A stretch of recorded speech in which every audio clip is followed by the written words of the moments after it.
Hello everyone, just Gordon here and welcome back to another episode of Building the Beekse Bergen. And in the last episode we finished the area around the Okapistol, and after I visited the zoo I actually realized currently it's spring, everything is nice and lush and blooming. I think we're actually already entering summer territory actually, but you know what I'm trying to say. This area over here is actually a lot more lush than I made it out to be. There's a lot more grass and moss and all sorts of things, so we'll probably be fixing that up in the future, maybe a live stream or something.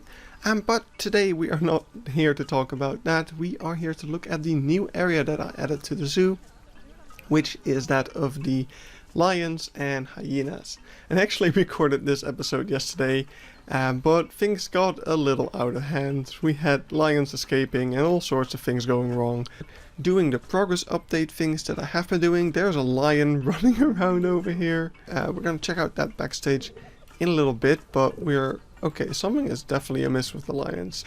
And I wanted to keep the episode, but I also messed up a couple of things and therefore was missing part of the recording, so I decided, okay, we're just gonna redo that because I care about having at least somewhat of a good video. Speaking of which, today we are doing things a little bit differently. Instead of doing a tour of the area exclusively or doing progress updates of every little step that I've made, and we are doing a tour, and in between we're gonna cut to some of the progress updates I did record. Just the interesting bits of it though, just so that I don't spend like 5 minutes on every minor step, making things a little bit more fast-paced and interesting. So we are starting off over here on the left at the brand new hyena habitat, and you can see it's pretty lush. You can see all the hyenas walking around as well, and yeah, we've got this nice little brick viewing area, and a cool little detail that I added is this big old hole over here, which is actually there in real life. It's a hole that the hyenas dug to kind of hide their young, which is something that they do in the wild as well. Another cool little thing is of course the kind of indoor shelter of the hyenas, and there's a nice little clip to go along with that, so let's have a look at that. Alright, so I just put this little building here. Well, I say little, but it's actually really big. This is one of the first hyena backstage buildings that I made, and it's crazy to see how much different this is to what I would build nowadays. So I'm going to completely change this for this area. I am going to keep it for the area it's in now, which for reference is over here. So it's the first hyena habitat that you encounter on the walking route if you go counterclockwise. And it looks okay in here, kind of. I just, at the time, I didn't realize how bulky I was making everything, and I'm not actually sure if that is correct to the real life scale at all. But yeah, this is definitely an area that is up for some change in the future, perhaps, if I feel like it at that time. And yeah, here you can see what it became, so it's looking a lot different than the thing that I copied over, obviously. But yeah, having a look more around, you can see it's a pretty lush, nice habitat apart from some of the open fields. And before we move on to the next area over there, we're actually going to go and head back to this backstage. So this is a functional gate. The staff can actually walk through here and get to the other side, and this area is still a bit of a work in progress. There needs to be a lot more trees and stuff like that added over here, and just a bunch of backstage clutter really. But if we go along here, we have some gates and things for the habitat. This is actually the keeper gate where the staff accesses the habitat, but over here is that little staff building from the other side. There's also a small holding area for the hyenas in here before they get to enter their habitat. And there's a larger holding area over here, which is where they occasionally separate the hyenas from one another, like when they're reintroducing new hyenas or they just got puppies. Sometimes they're held back here just to kind of slowly see how the group reacts to them. because of course you don't want anything to go wrong there. Now, just real quickly, we're going to go all the way back here, which is the backstage of the zebu habitat. As I was looking for reference of this backstage area, I found a video that also showed the back of this stall, and it turned out that my creation of it wasn't too accurate, so I updated it a little bit, added this overhang, and yeah, some of this backstage clutter. So that is that. Let's actually head back and check out the lions. And starting off over there as well, we are going to go through this habitat gate. Over here there's a bunch of temporary foliage. We'll get to that whenever we make the habitat over here, which is the dromedary, camel, ostrich and addax habitat. But just turning around over here, there's a small backstage building for the lions. And yeah, it's pretty simple, not too detailed, because I don't want to put too many resources into all these backstage areas that are pretty far away and people are probably not really going to see anyway. So I'm just trying to give it enough detail that you can kind of notice it from wherever you might be viewing it. So yeah, keepers would normally be able to walk back here. As you can see, I didn't even put the inside of the doors in. But yeah, they would normally be able to go back here and access these back paddocks. But yeah, we are now on a roof, so let's actually get off there. It's a nice little trick you can use if you ever get stuck on something. If you can access a staff member, you can just type digicam again and get down. But yeah, let's go and check out the lions. So this area saw a lot of change throughout this build. But let's check out the final result first of all. So we've got this versatile viewing area with a couple of logs. There used to be more logs, but they're kind of taking them down. Actually, after the lockdown closure, even these logs have been removed, so we will be removing those in the future. But yeah, you've got some nice piles of stone. I really liked what I did here, which is combining some of the faux rock pieces, or the faux trees even, to kind of get a bit of poured concrete that the rocks get put into. So that kind of makes it like, yeah, makes it look even more fake, which is pretty nice. And yeah, then the habitat itself, we've got, as you may have noticed, all of this custom mesh fence made out of font pieces, just to make it a bit easier to put a fence on top of. We do have actually functional fence on top of glass at the tiger habitats, but that is a very difficult trick to pull off, and it really wasn't possible for the lions, so that's why we opted for the way I did it with the font pieces.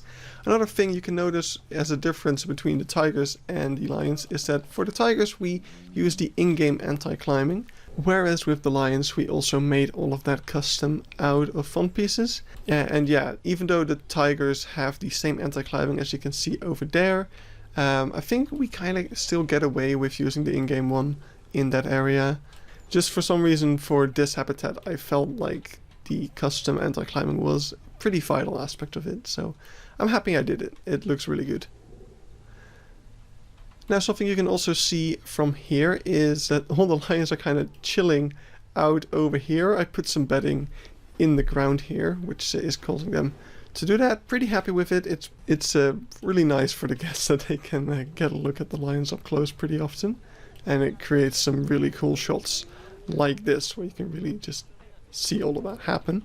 Another cool thing is this custom rock over here. This is built up out of many different temperate rocks as well as mossy rocks to kind of get a green top on top of that, just to get it in the same shape as the real life one has, and I think it worked out pretty well. And just like I did with the lion habitat at the entrance, I put a blood scent marker inside of the top rock, so occasionally a lion will actually jump on top and kind of chill.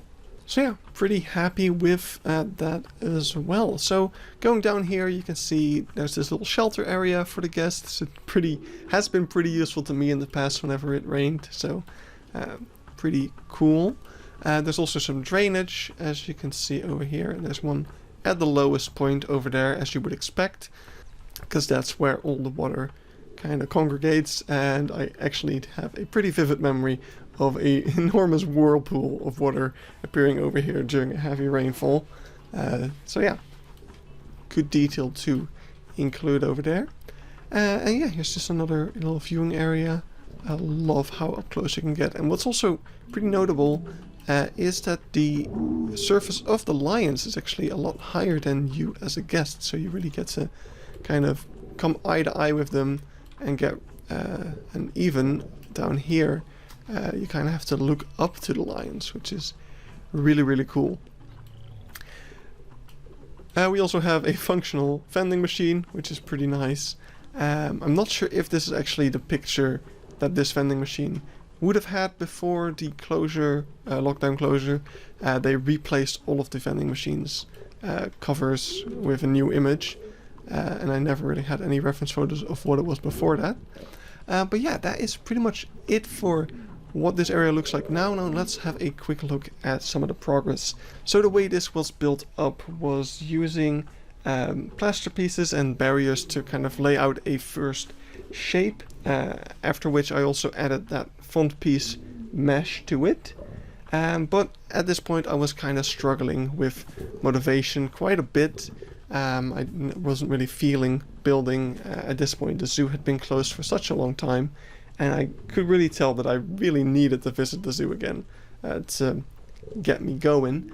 Luckily for me, that was right around when the zoos reopened, so I was able to visit the park again. This is when I uploaded the real life zoo tour episode and we kicked off that series.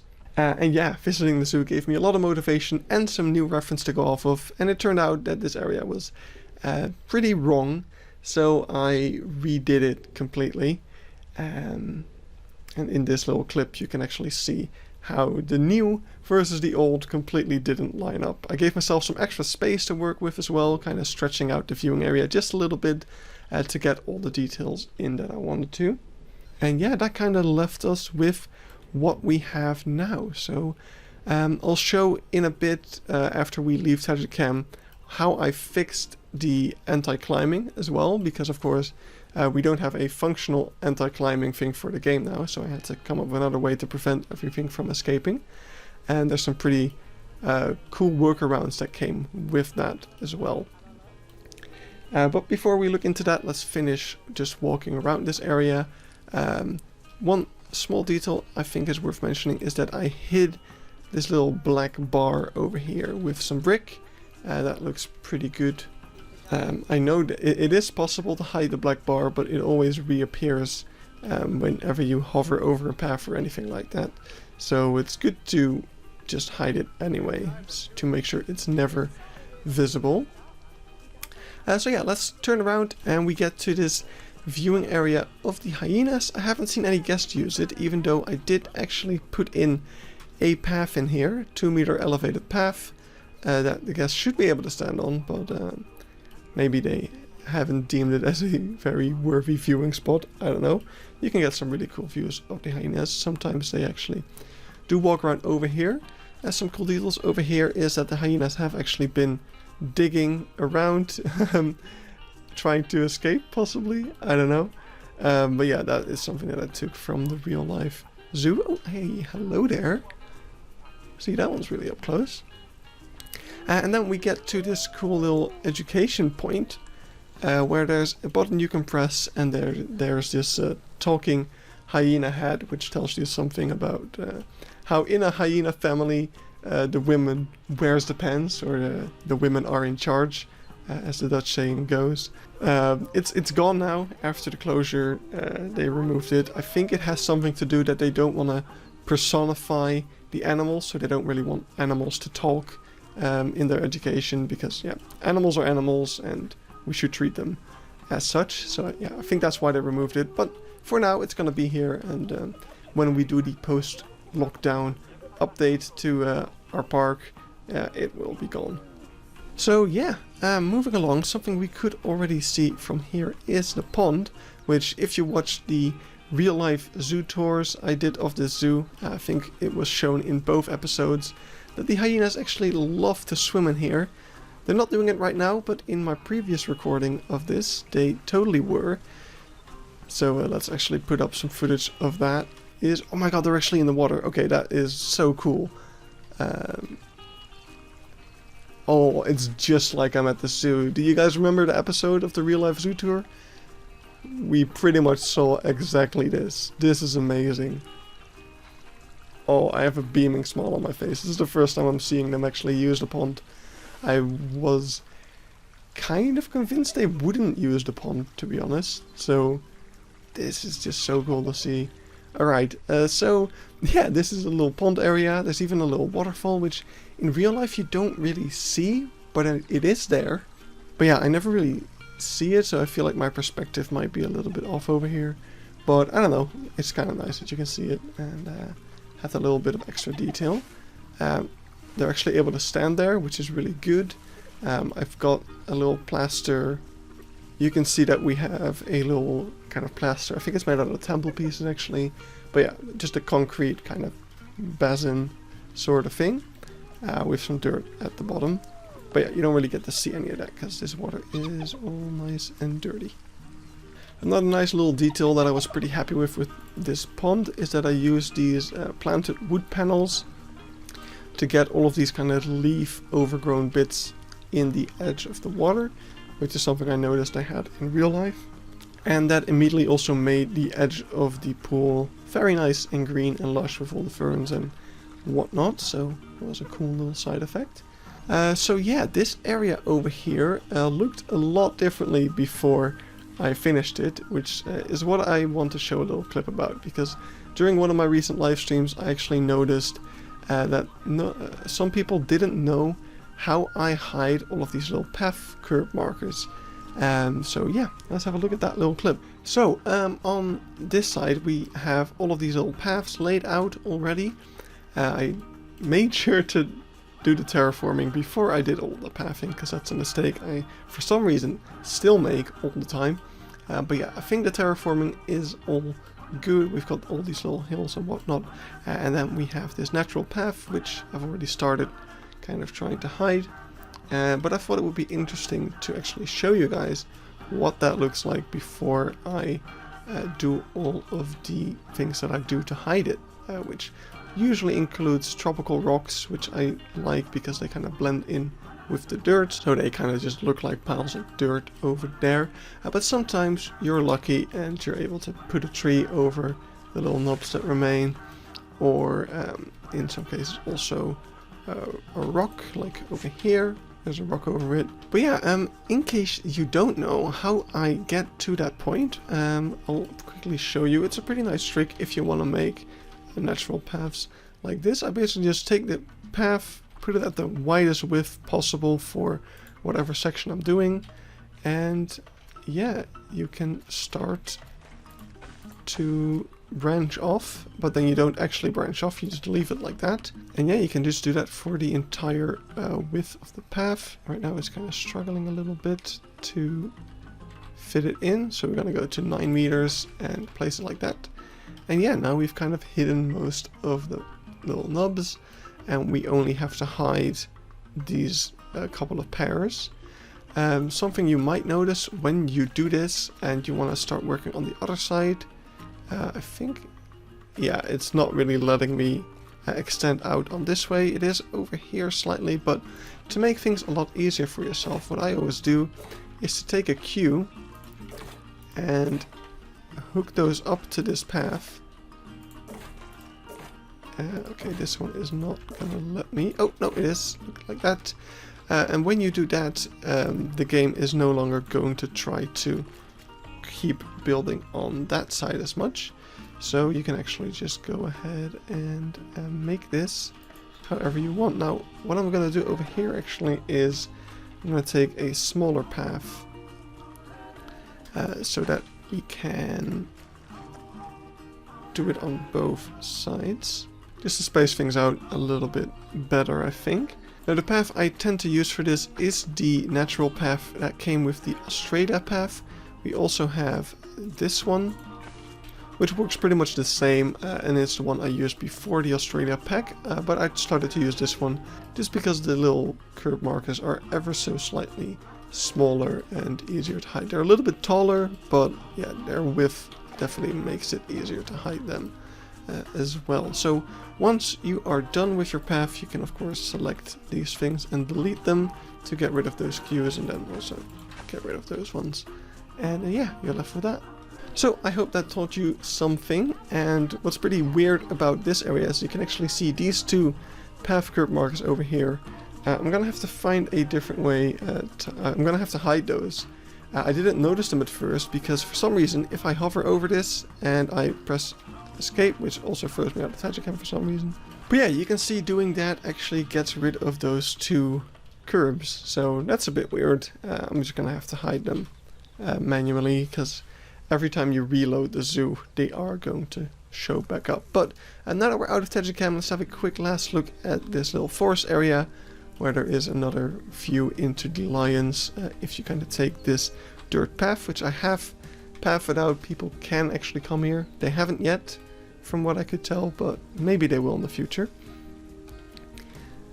And over here there is going to be the road leading to the safari resort. Currently it's kind of all temporary. There's another viewing area of the lions, which I did finish, but over here is going to be a bridge that leads to the safari resort. Currently I just took this bridge from the bridge near the primate house, just to have something nice to look at until we make the actual bridge. So yeah, nothing much else to see over here, so let's zoom back through the forest, and this is where we get a little view into the zebu habitat.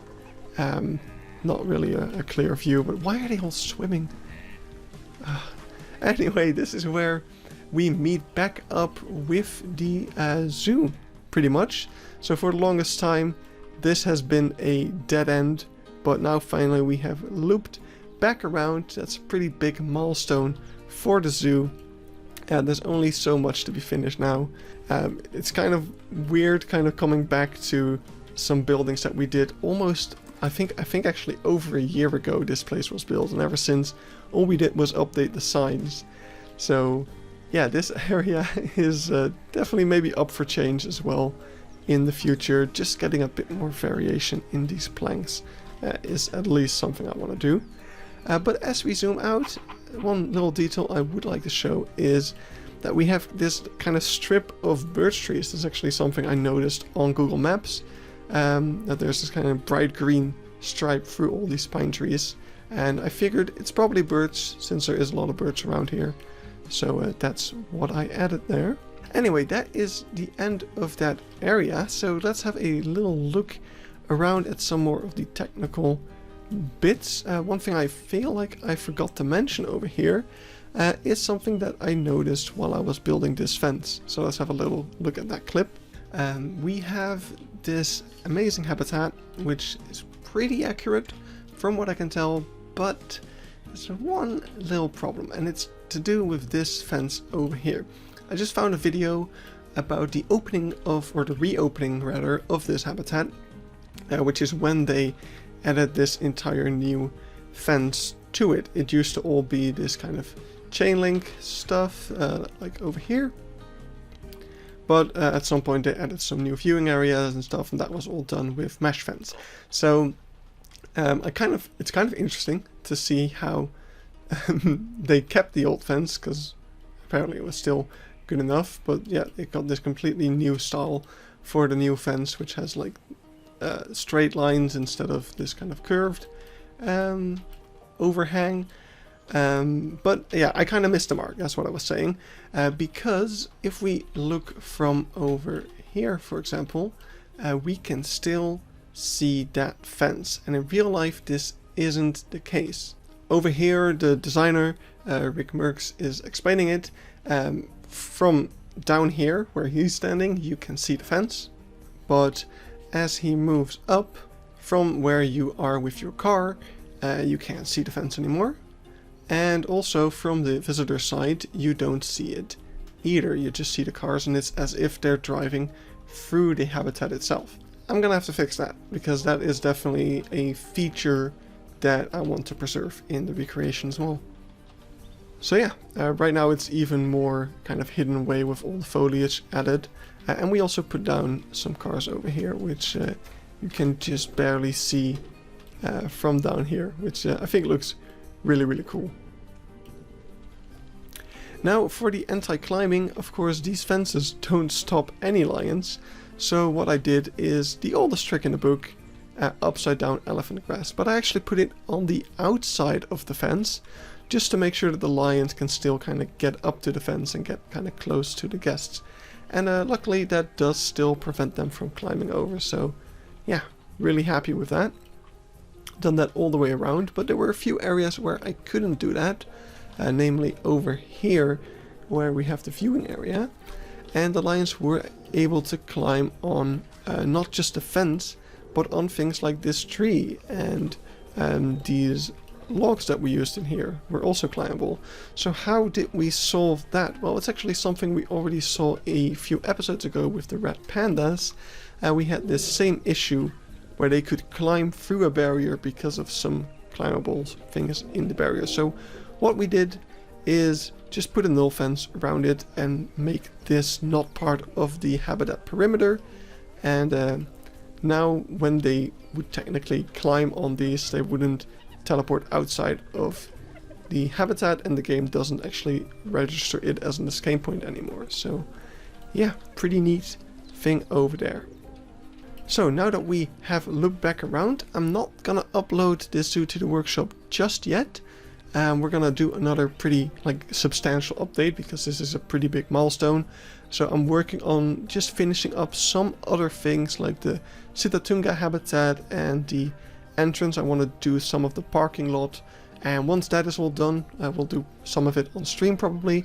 Once that's all done, we're gonna upload the zoo to the workshop and have a nice celebratory big update. I'm not sure which update we're at actually, but yeah, it's going to be a pretty substantial one. So stay tuned for that.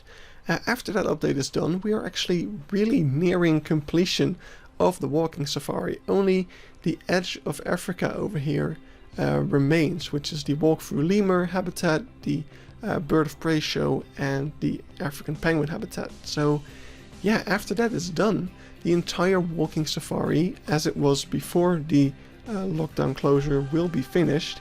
And with that, we are going to kind of close off season 1 of this project. And in season 2, we are going to start off by redoing this part of the walking safari with the update of the post-lockdown. So we're going to update the entire cars.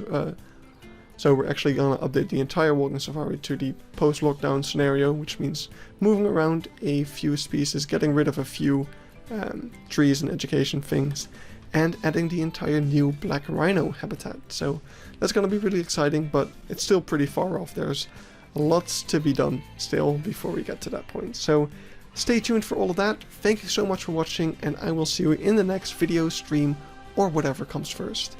Bye bye!